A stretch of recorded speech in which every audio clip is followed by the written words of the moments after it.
Bismillahirrahmanirrahim. Assalamualaikum warahmatullahi wabarakatuh. Kembali lagi bersama saya Muhammad Fikan.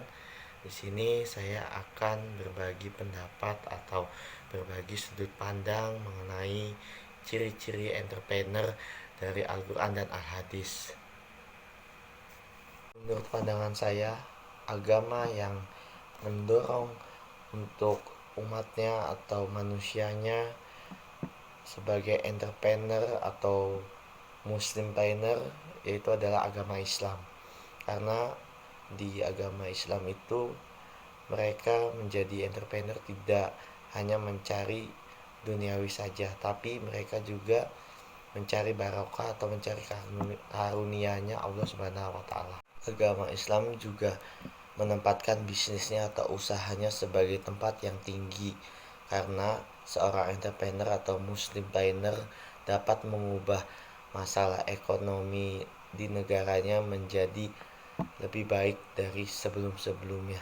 Dan tahukah kalian pada tahun 2003 Perkins pernah menganalisa mengenai peranan agama Islam dalam penciptaan kekayaan dan kemakmuran. Namun semua itu dibantah oleh Weber. Weber mengambil kesimpulan bahwa agama Islam adalah sebagai penghalang dalam menciptakan kekayaan dan kemakmuran. Namun kesimpulan dari Weber itu dibantah oleh pemikir Barat. Menurut pemikir Barat, Islam telah berhasil mengakui bahwa Islam dapat menciptakan kemakmuran dan kesejahteraan untuk negaranya. Dan LP Dana menegaskan kembali kesimpulan dari para pemikir Barat, yaitu menegaskan bahwa agama itu netral, tidak mempromosikan atau melarang kewirausahaan atau entrepreneur, tapi pada kenyataannya justru Islam mendorong kewirausahaannya sebagai entrepreneur. Dan di luar dari semua pendapat tersebut, selain itu kewirausahaan bagian dari budaya Islam. Contohnya, agama Islam masuk ke Indonesia itu melalui perdagangan. Jadi agama Islam itu mengajarkan dari awal masuk itu kita sebagai umat Islam harus atau diwajibkan untuk menjadi seorang wirausaha atau sebagai entrepreneur. Tidak heran bahwa agama Islam itu sebagai jembatan utama untuk transformasi dan inovasi bagi kita atau umat agama Islam sebagai entrepreneur atau muslimpreneur yang bisa mengubah dunia ini. Sebagai entrepreneur atau muslimpreneur, kita harus berbeda dari entrepreneur lainnya. Dalam motif, tujuan, dan contohnya juga ada beberapa, yaitu takwa sebagai kerangka. Maksud dalam takwa sebagai kerangka adalah memiliki iman atau takwa dan sikap positif terhadap kewirausahaan dan hak kepemilikannya. Yang kedua, halal sebagai prioritas utama, yang artinya seperti menjual produk yang halal dan tidak menjual produk-produk yang dilarang, yaitu seperti alkohol dan juga seperti daging babi. Yang ketiga yaitu jangan mubazir, artinya adalah kita tidak boleh menyia-nyiakan yang sudah diberikan oleh Allah Subhanahu wa taala kepada kita.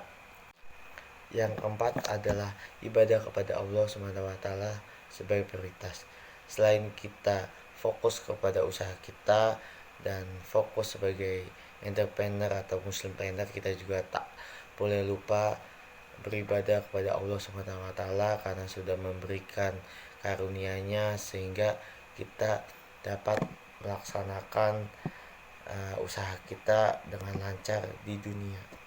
Yang kelima adalah mempraktekkan nilai moral yang tinggi, yang artinya kita sebagai entrepreneur atau muslimpreneur, kita juga tak boleh sombong. Kita harus saling menghargai sesama muslim maupun non muslim tanpa adanya rasis. Yang keenam adalah terpercaya. Maksud dari terpercaya ini adalah kita sebagai muslimpreneur, kita harus jujur dalam hal produk yang kita jual, tidak menjual barang-barang haram, dan mengenai harga yang kita beri kepada konsumen. Dan yang ketujuh adalah kepedulian kita terhadap kesejahteraan, yaitu yang artinya menyisihkan keuntungan kita sebagai zakat, karena di dalam rezeki kita itu ada rezeki orang lain yang masuk ke dalam rezeki kita. Yang kedelapan yaitu berilmu kepada ayat-ayat Al-Quran yang diturunkan kepada Nabi kita Nabi Muhammad SAW, dan kita harus menjalankan ajaran-ajarannya Nabi Muhammad kepada kehidupan kita sehari-hari. Terakhir yaitu peduli pada masyarakat dan lingkungan.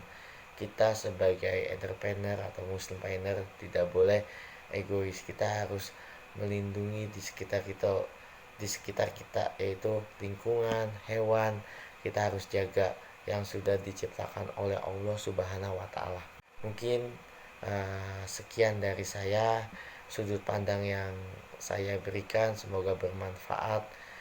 Wassalamualaikum warahmatullahi wabarakatuh.